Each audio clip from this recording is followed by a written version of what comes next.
So now, without further delay, let's begin today's event, once again sponsored by DataVisor and hosted by American Banker. It's my pleasure to introduce your moderator for today, and that is Michael Sisk. Mike, you have the floor. Thank you very much, Greg, and I'd like to welcome the audience once again. We are very grateful that you have chosen to share some of your busy day with us. We know that your time is valuable, and we'll honor that today with what I'm confident will be an engaging 60 minutes or so of discussion. Once again, our topic today is Zero Trust, the new Firebreak in stopping financial fraud. And my name is Mike Sisk. I'm a contributing editor at American Banker, and my articles have also appeared in Barron's, Crane's New York Business, Inc., Institutional Investor, Strategy Business, and Worth. And I am very, very pleased to introduce our three speakers today. The first is Brian Premov. He works with large financial institutions to help implement DataVisor's fraud management platform and utilize the DataVisor tools to better help clients detect fraud before it is realized.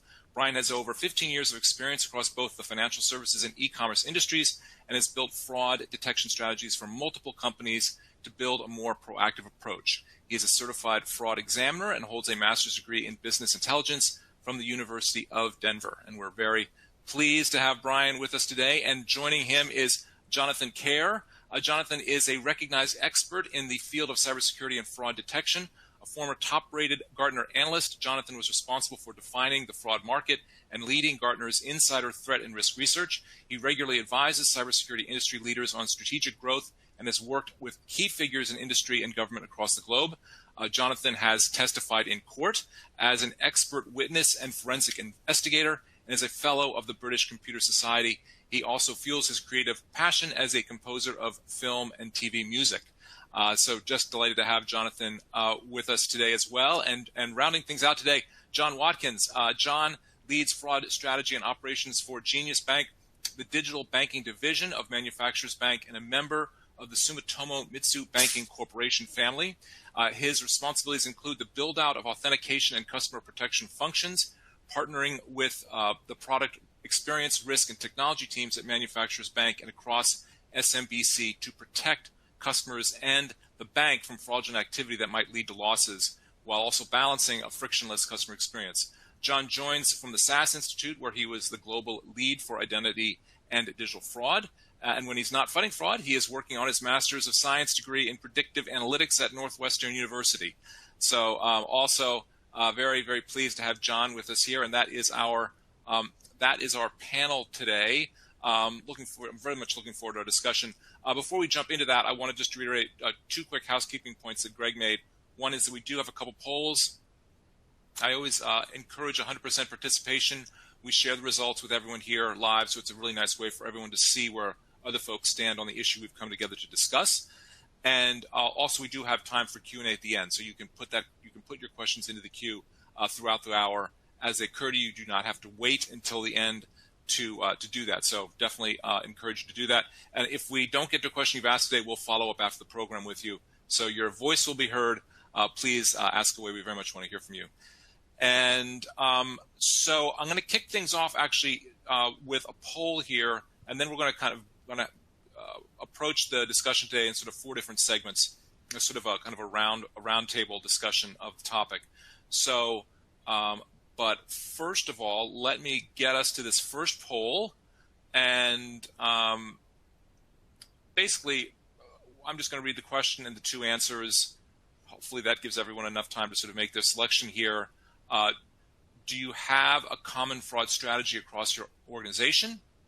And you've two answers here. Yes, our entire organization has a central fraud strategy and execution team. Or no, each business unit owns and executes their fraud strategy.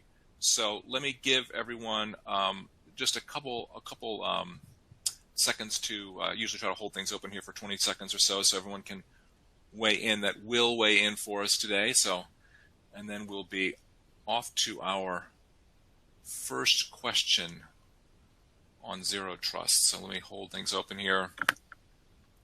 And I've got a little handy tool where I can sort of see the percentage of our attendees that have voted. So I like to hold it open and make sure we get a nice percentage and a nice kind of representation of everyone here. Okay, that's That's really nice. Thank you, everyone, for participating. And I'm going to go ahead and share these results now. So here you go. So we've got a pretty definite split. It's sort of a 70-30 split here. 70% said yes, our entire organization has a central fraud strategy and execution team. 30 said no, each BU owns and executes their fraud strategy. So thank you very much for that. That's good. Sort of tease up our discussion here. So so my first, let's just kind of start things off here, kind of introducing the problem. So Jonathan, let me start with you. What does zero trust mean to you? Oh, thank you very much. I think that when you think about zero trust, I guess it originated in the world of network security, cybersecurity. And so when we're thinking about zero trust in the fraud detection and prevention environment, I think what we're trying to do is to move this into a place where we can say, well, how can we get away from having to put so much implicit trust in the authentication?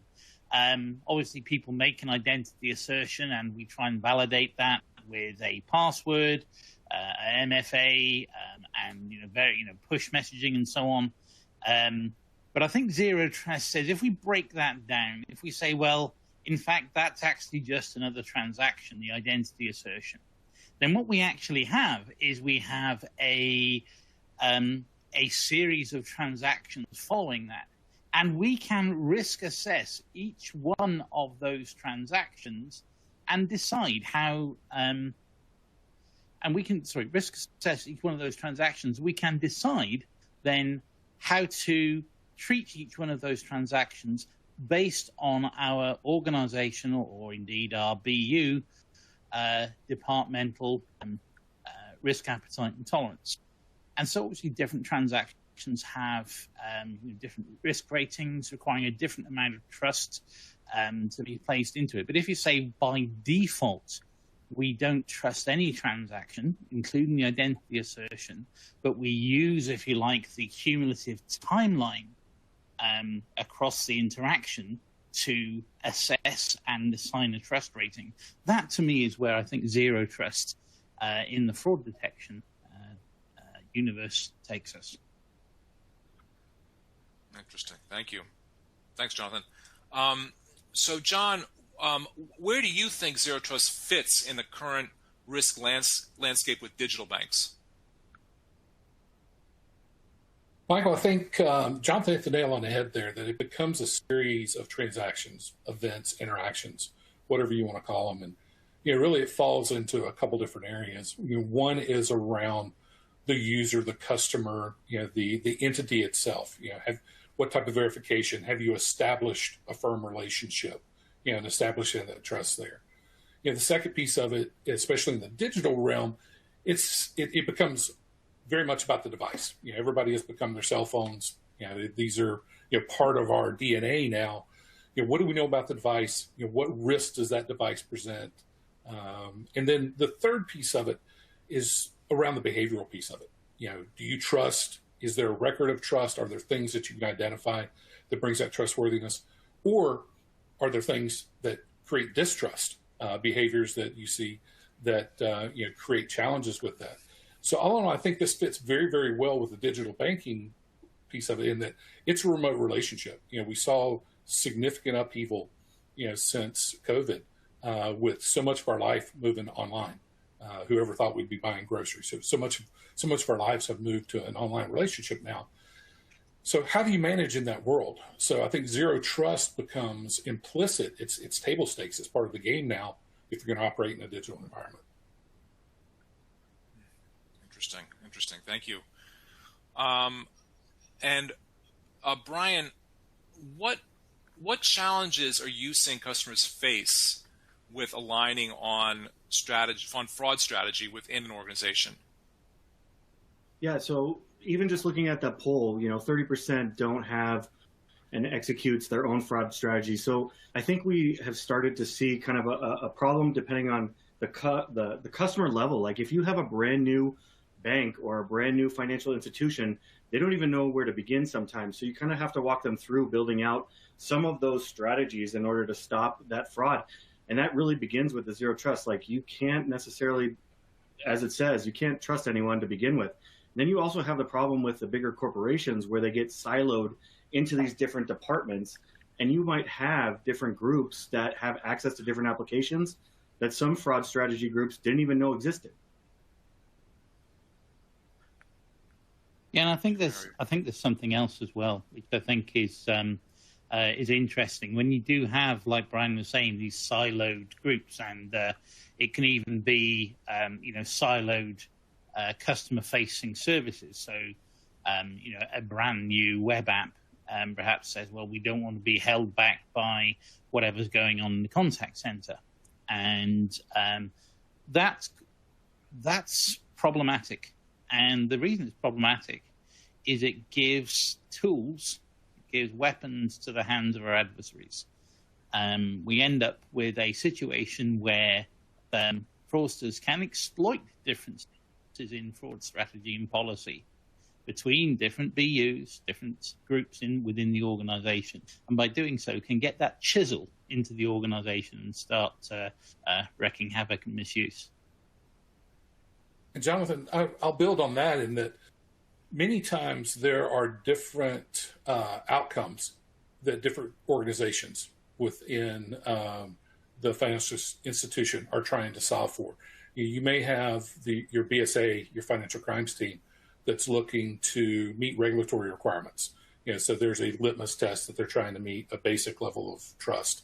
You've got your fraud team that's trying to balance customer friction versus fraud losses. And then maybe your cyber team that's looking to defend the perimeter at all costs and trying to keep everything out.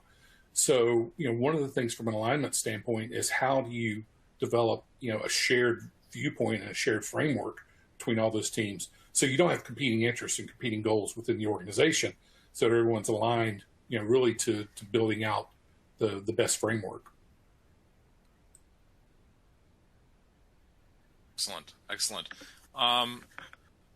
So, kind of shifting, if we're thinking about this conversation in four parts, maybe we'll kind of shift to the sort of a segment 2, the kind of introducing the solution area here now. So, Jonathan, how do we mesh fraud detection with identity in a zero trust framework? I think that identity becomes just another piece of data that we add to the transactional mix. In the same way that we look at, for transactional history, we can also look at the different facets of identity. Remember, of course, identity isn't a single item. Identity is I always say identity is a node on a graph. So, for example, Jonathan Kerr, John Watkins, and Brian Breitmoff are 3 nodes connected on a graph. And each of those nodes have different attributes, like employer, like phone number, like home address, and so on and so forth. And where it becomes interesting is where you can say, well, actually, we're detecting unusual clusters in these different nodes. So, for example, Jonathan Kerr and John Watkins look really tightly linked, and they actually share a phone number. That's unusual. There's in their address history there is considerable, and of course there are plenty of good reasons why Kerr and Watkins could share a phone number, or indeed have different other identity elements to share. But it's certainly something that a fraud system needs to examine. And again, when starting from that position of zero trust, use those indicators as reasons to elevate trust up, or again to reduce trust. So you have positive indicators and negative indicators. And what we're looking for, of course, is say for the transaction that's coming in, which could be something relatively innocuous like a view, could be pay an existing beneficiary, could be set up and pay a new beneficiary, which obviously is quite a high-risk transaction. Then what we're saying is for this, if you like, this encounter, the life cycle of this interaction, have we reached a point where we can trust that the identity, which is just another data item, gives us the reason to fulfill and satisfy that transaction?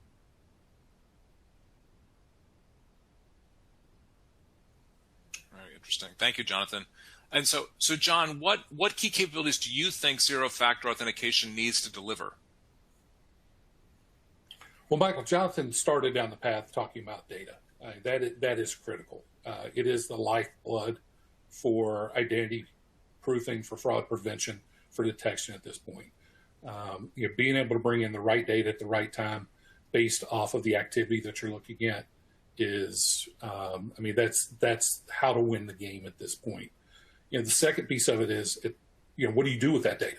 At some point, there's going to be math on the test. And I'm sure Brian will talk about, analytical capabilities, but you've got to be able to do something with it.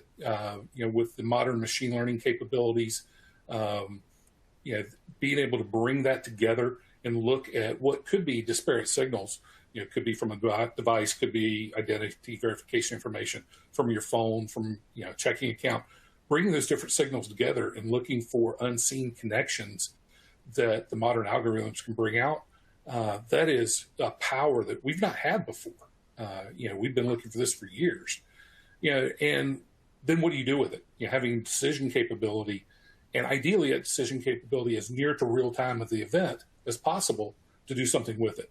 So not just reviewing out to a human that you're going to look at over the next few hours or a next day file. How do you get that decisioning, as near real time? One, to stop the fraud in its tracks, but the flip side of it, to when you find good signals, to enable a frictionless customer experience, to let the good customers proceed through while segmenting out the bads. Mm-hmm. Mm-hmm. Excellent. Thanks, John. Brian, so how does zero trust fraud prevention compare, do you think, to other models?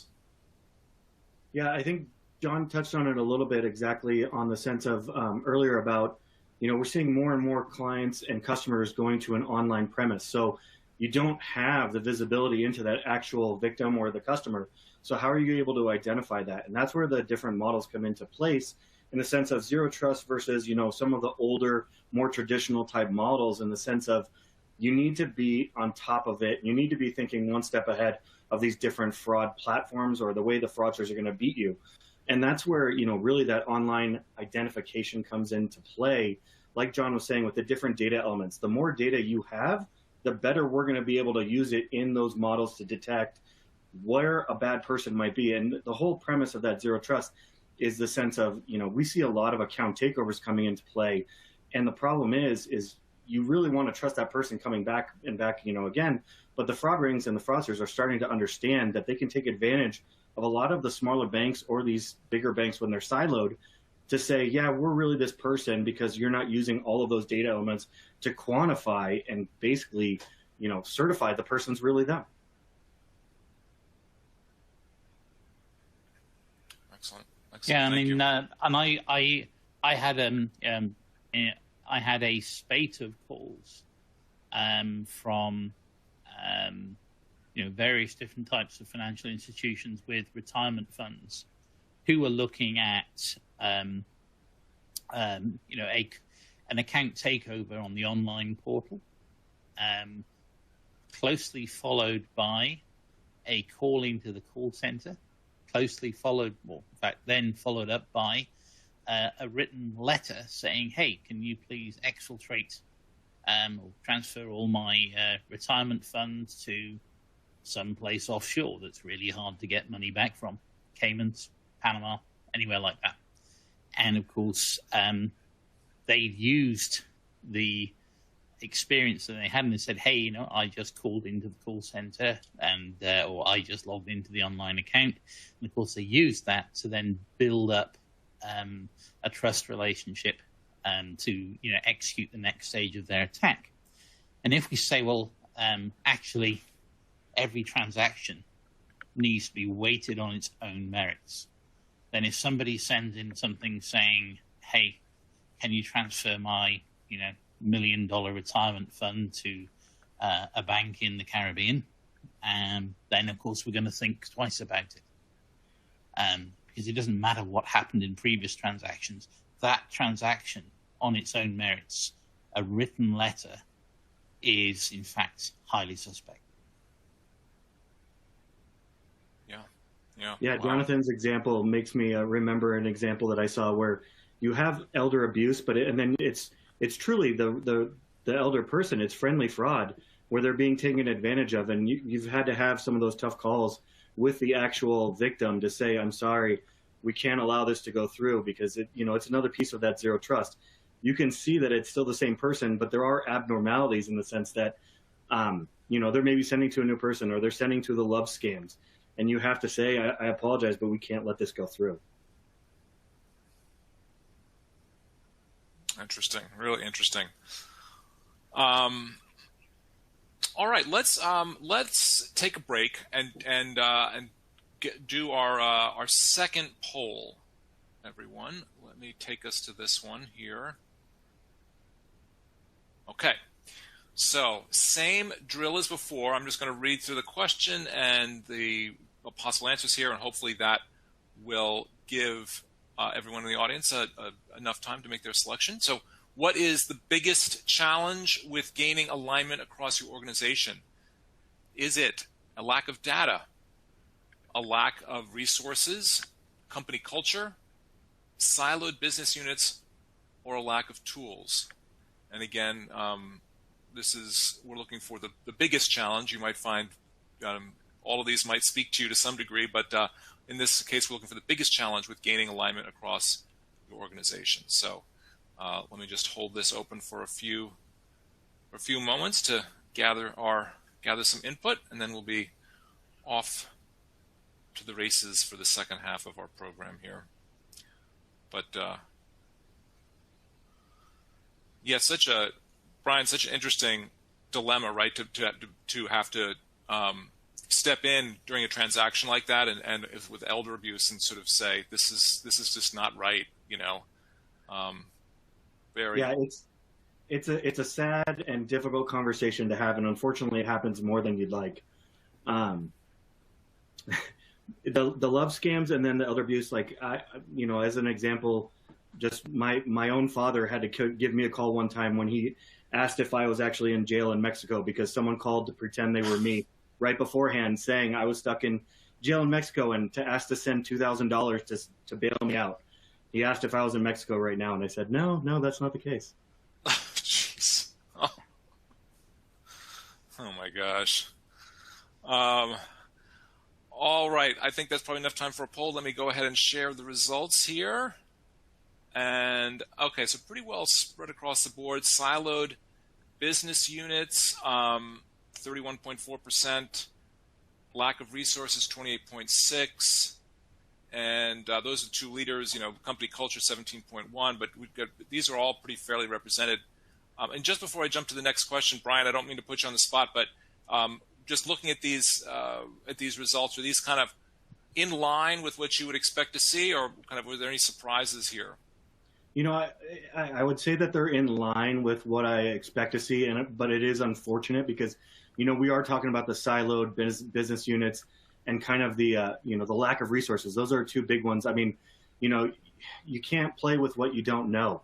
And I've had experiences where the compliance team was completely siloed off from the fraud detection team. And it's really sad because you could work together to be able to identify those pieces together and better identify both fraud and the AML, where you see it coming through. It's just I think it's a communication barrier sometimes. Like, it's a matter of working through with those higher up teams to say, hey, here, we can help you out. We've had people with even current clients where they're using DataVisor and one department's using it, and we find out another department goes to that one and they're like, hey, you guys are using DataVisor? We've been looking at them for the past year. Why didn't you let us know? It's just simple communication around that piece.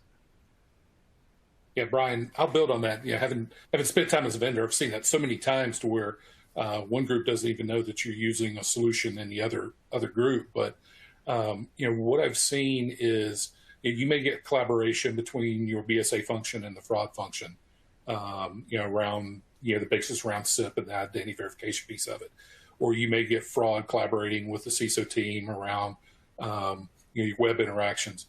But one of the things I was really excited about the work that we're doing here, with the startup, is the ability to try to build that out from the outset and to start defining, all right, what data do you need? What data do we need? What are some of the common tools that we could potentially be using to solve multiple problems, and to build that from the ground up? Now, by no means are we going to be perfect with that, but at least we're having those conversations around, or what are some of the blind spots, and trying to align some of our goals. As I said, ESA is looking at a completely different metric around regulatory compliance, making sure that they meet the letter of the law, where fraud is looking at a completely different business outcome, but we both have to manage a very similar universe of data. Excellent. Yeah, thank you guys. All right, so let's kind of hit our third section here about challenges, and I've kind of got the same question for all of you, but maybe we'll just give everyone a shot to answer it themselves. But maybe we'll start with Jonathan, just because that's the pattern we've had here. What is a playbook for gaining alignment on this framework? And I even though I've asked Jonathan first, please, everyone, feel free to just jump in and add on to what Jonathan's saying if you've got something that you want to jump in on. I really like that. Yeah, when I get it wrong, guys, you rescue me. So that's great. Thank you. I think the playbook, the one that a lot of organizations have tried and have really, got themselves stuck in the weeds a little bit, is kind of the idea of, first of all, we need to share every possible bit of data between anybody we might want to align with and collaborate with. And while that's praiseworthy and it probably has advantages, it's fraught with challenges, because, again, you start getting yourselves into big data transformation projects very quickly, not forgetting, of course, all the time while we're trying to make an organization run, keep doing our day jobs as well. I think that what I think I've seen work is to say, well, we will have particular areas that we'll focus on, perhaps particular business units, and we will join those up where there already is like this concept of being loosely coupled but highly aligned. And I think, as far as a playbook, if nothing else I said, that phrase should resonate strongly with you, and you should remember that. This idea of, if we can stay loosely coupled but highly aligned, that means we retain our agility. Different business units retain agility and the ability to effect their own transformations. But because we're highly aligned, we know that we are generally moving in the right direction. And, of course, that means that when it comes to investigatory processes like fraud, like compliance, then we've got a better chance of success. I think the other thing is we look at this concept of zero trust. So, for example, let's say we want to align with either another BU within the organization, then we have a mound of data. And, of course, the first question we have, well, how good is that data? How clean is it? How reliable is it? If we feed this into our machine learning systems, and obviously products such as DataVisor are very reliant on the quality of data that they're fed, will we actually cause harm? Will we damage our current operation? We want to make sure we're stepping up always, not stepping down. And I think that's the other piece is, well, let's apply that zero trust piece. So when we get a data item that doesn't make sense, we should, empower our decision engines, our analytical systems to be able to say, actually, no, I question this data. We don't automatically, have trust. So again, this idea of zero trust, it actually applies internally to the data that we're ingesting from other BUs. And so I think that that would certainly be a part of it. But again, I think also one of the ideas I think that is very important is that when we are thinking is that how can we be, if you like, as open as, if you like, as how can we be as liberal, if you like, with what we can accept? how can we make sure that our filters are very wide so that we don't, automatically reject data just because simple filtering or formatting problems. But we need to be, when we do send out data, we need to make sure that we are sending it out, not necessarily our own internal variant, but in the format that we believe the other BUs that we're integrating with would expect. Excellent. Yeah, Jonathan, to your point, I think it's also,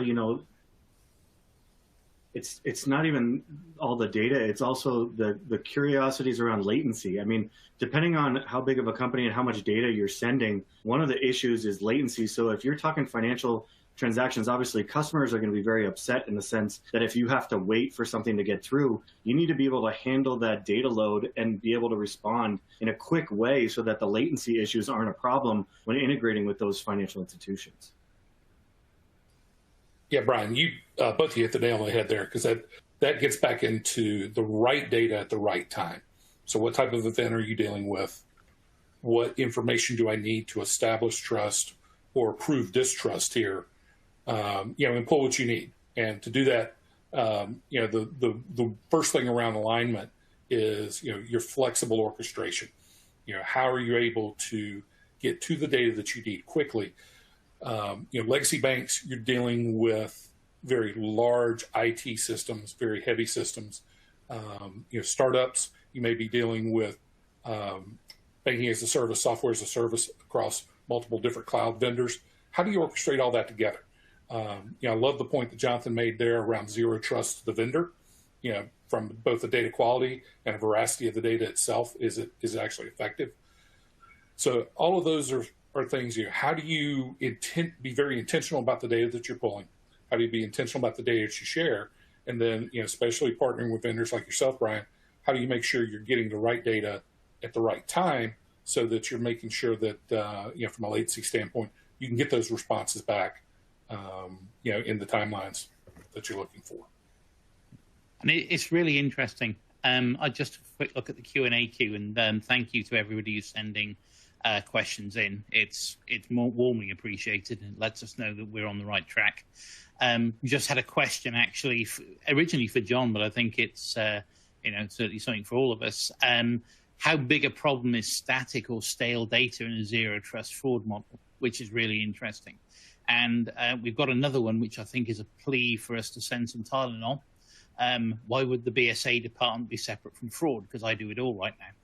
So I think we should try and get some Tylenol out. But I'm really interested in both of those. And I'd ask my colleagues what their thoughts are about this problem of static or stale data, or data that just is plain wrong. And also, how does it come that sometimes you think, well, these departments should be joined together, but for whatever reason, maybe, maybe, as you say, it's corporate politics, but it is the situation that we find ourselves. And you find that there are departments that should be tightly coupled, are instead, quite separate.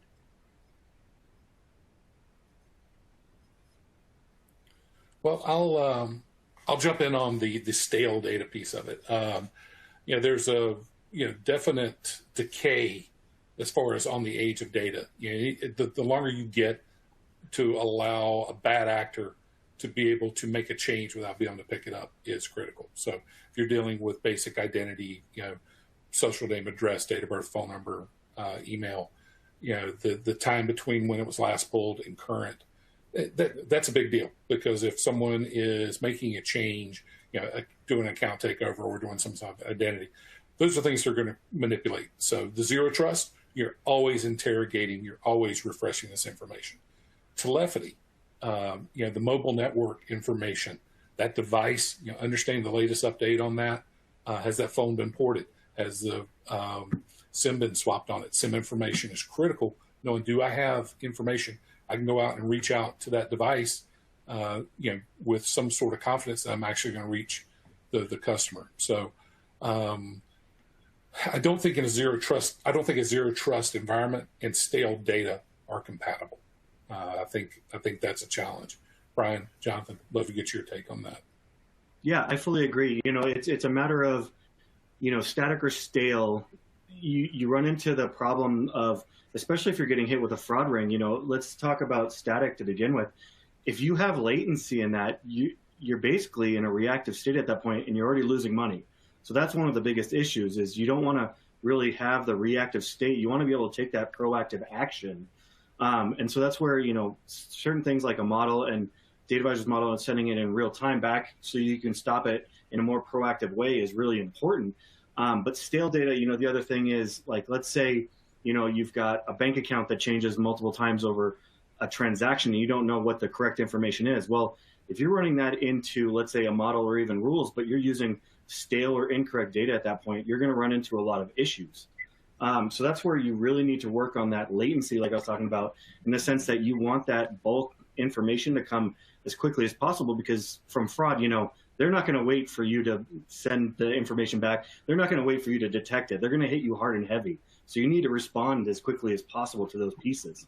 And also to the BSA and doing fraud detection pieces. I love that question of I do it all right now. I mean, ultimately, I think it is great that you can work and communicate around both those departments, because then again, you're not going to miss some of those pieces.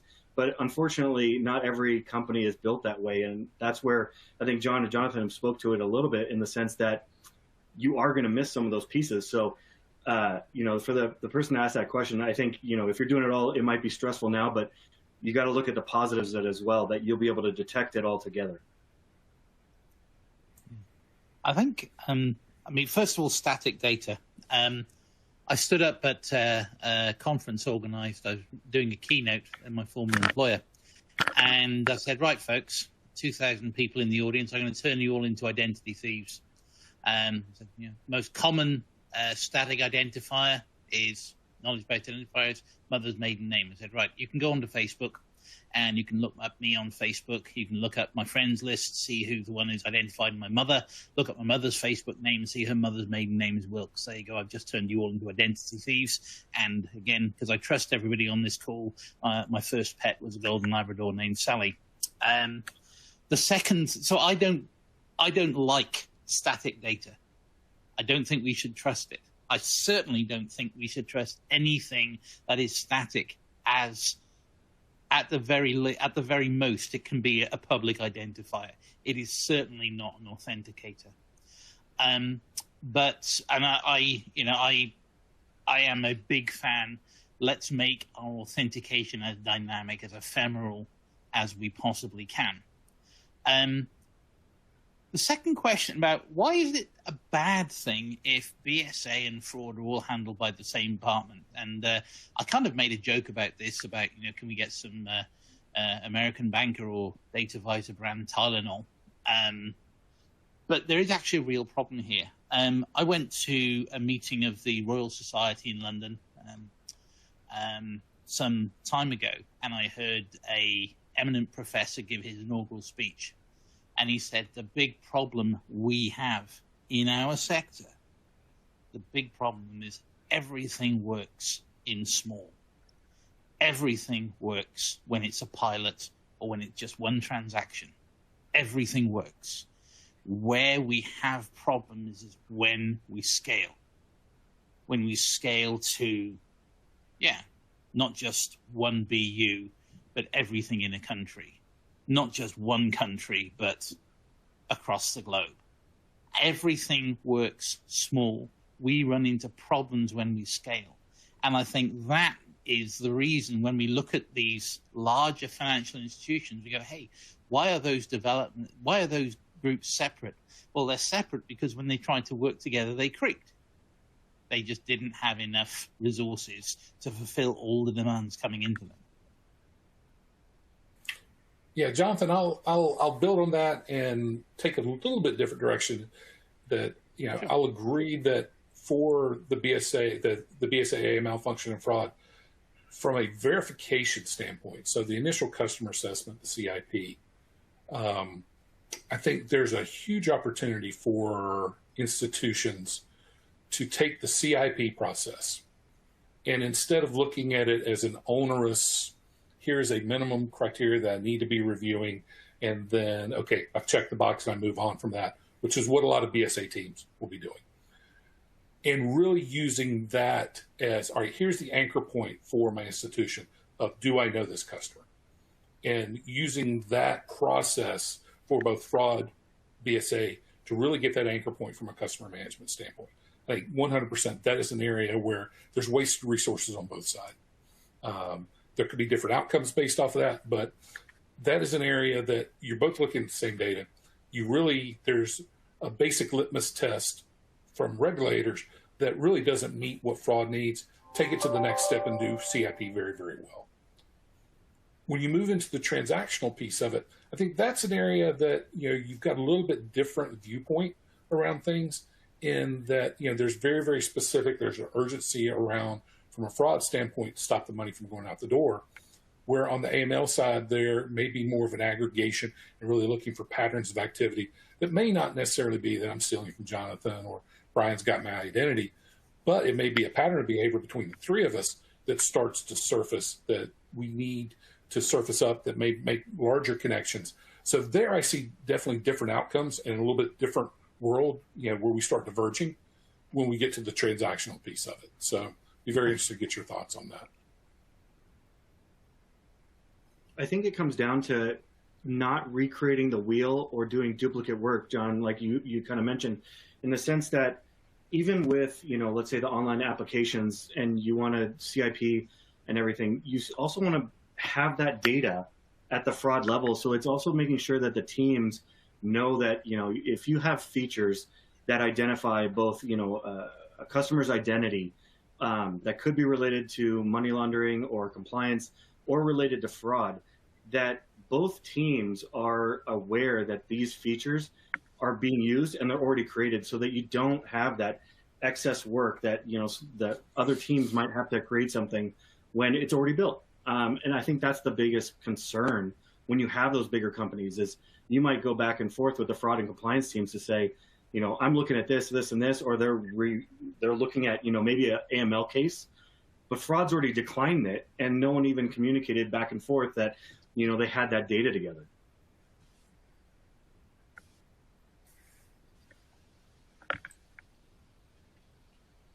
Excellent. All right. Well, we've got about 15 minutes to go to the top of the hour, and I've got one more question I want to pose to you, gentlemen, and then we maybe even have time for a few more questions from the audience. But of course, there's been a lot of good insights here already. But I kind of wanted to finish things up here with just, if everyone could share sort of what you give us, like your number one piece of advice that fraud leaders can take from today's discussion and implement within the organization to hopefully gain some alignment on fraud, identity, and trust, and zero trust. And Jonathan, let's start with you. Okay. Well, I think the top piece, I think, is to have a strong, robust, scalable analytics system from the tooling standpoint, something that can ingest transactions from everywhere and can give you that coherent, consolidated view across your organization. More importantly, it gives you a view that isn't, hey, here's what's happening in the web banking product, or hey, here's what's happening in the call center. It's actually, hey, here's what's happening from the customer-centric viewpoint. And that's golden, because if you understand that the risk profile of each customer on a dynamic basis as it changes over time, then you understand that customer. You can anticipate perhaps additional needs they may have, because obviously, there is a flip side to fraud risk, and that's credit. But when you actually have that, then you're in a position where you can say, right, what do we do? How do we then manage this customer? How do we make sure we satisfy that customer? Hey, if we're seeing a customer pattern of behavior which is beneficial, if they are practicing, what we see as safe behaviors in the way they're using the service, then perhaps we can say, well, actually, then we can lower our trust boundary because we recognize that customer is behaving in a safe way. Or perhaps we say, well, actually, that's part of a larger pattern of behavior, and perhaps that customer is then looking to do some kind of bust out fraud or a stacked loan fraud or something like that. So I think that the only way you get that view, the only way you get that granularity of holistic customer per customer view is by using, I'm a fan of analytics, a big fan of analytics. I think we have to learn, as I say, first of all, we have to learn to trust the machine, but we also have to understand what it actually takes for us to trust the machine. And so things like, explainability, which is something I've been a fan of for a number of years, controllability. So how do we actually make sure that we retain, if you like, a human hand, and where in the process is that human hand best placed? These are things that are very important for us in order to say, well, actually, we can use these complex and non-deterministic analytics. Excellent. Thank you, Jonathan. And also, just before I ask John and Brian also for their thoughts, I just want to put up our last poll for everyone here. Let me see if I can pull this up correctly. Everyone here, thanks for your patience. And there it goes. So this is the one that Greg mentioned, our producer mentioned at the top, is you actually can write something in here. So what is the biggest single takeaway from today's session? So if you want to just share that with us in the few minutes we've got left here, I'll just kind of leave that up for you to weigh in on. So, all right. So that said, John, what are your thoughts in terms of a piece of advice for our audience today? Yeah, I'd say the number one thing I would say, and it's going to be a little odd, is move left. So we spend so much time, if you look at a process flow, it moves left to right.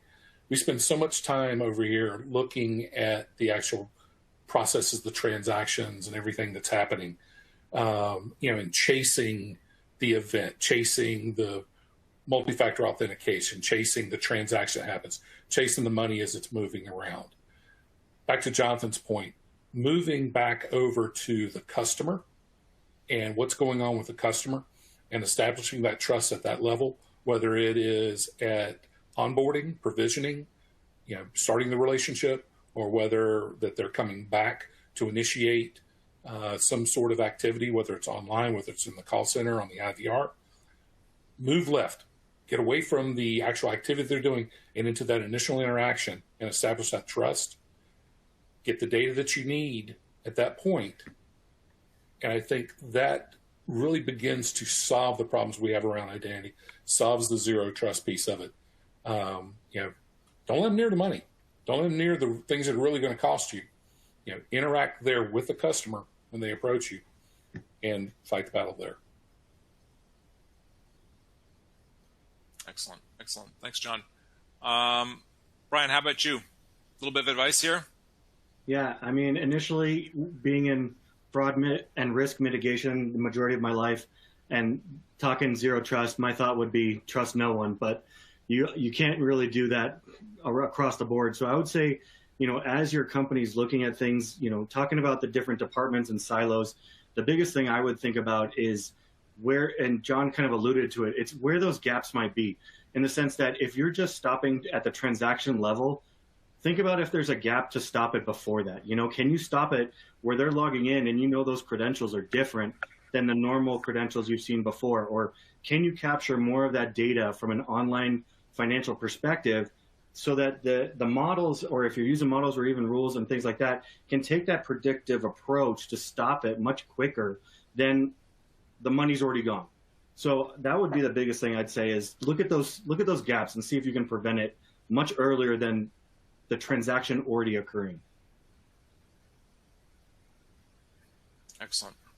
Thank you, Brian. Thanks to all three of you. Good stuff.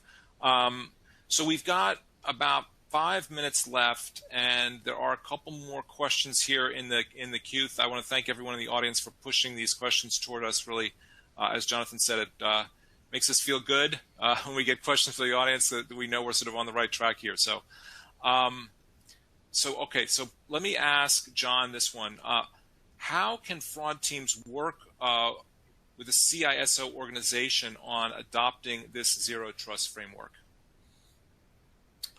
Well, I think one of the ways to get started is really defining, back to defining the goals.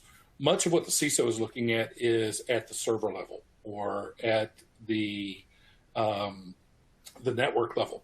Much of what fraud looks at is down at the client level. What's going on the PC, what's going on the device that they're interacting with. And how do you merge those two together? Just monitoring the IP address, monitoring the firewall is not good enough. But there are also great signals that the CISO team could be using down at the device level to understand the nature of the type of attacks that they're looking at. From there, things may diverge. There may be actual physical security, there may be network security, file security that the CISO has to worry about. There may be transaction that we have to worry about. But these are conversations that we're having with our startup around how do we align that and how do we build that identity as a service, that platform to be able to serve both masters with that. So I think that's where the conversation starts, is aligning the difference between traditional CISO, the network, and the server side with the needs of the fraud team, which is more focused on the client and the customer interaction. Fantastic. Thanks, John. All right, Brian, let me ask you, many banks are now adopting AI ML for fraud management. How can Zero Trust fit into AI ML adoption? No, it's a great question. So I think, the important part about that is taking that more proactive approach. So the models are really intended to take that proactive approach so that you're not necessarily in the reactive state of rules, but you have the rules to back up that model. So what the model can do is kind of what I was alluding to earlier, taking that multi-layered approach in the sense that you can implement the model and it can look at it from different stages of a customer's journey, let's say, where they log in and they apply for an account and then they start transacting. Implement it and use the model in all those different stages so that you can start working to use the Zero Trust platform and basically verify their identity at every stage.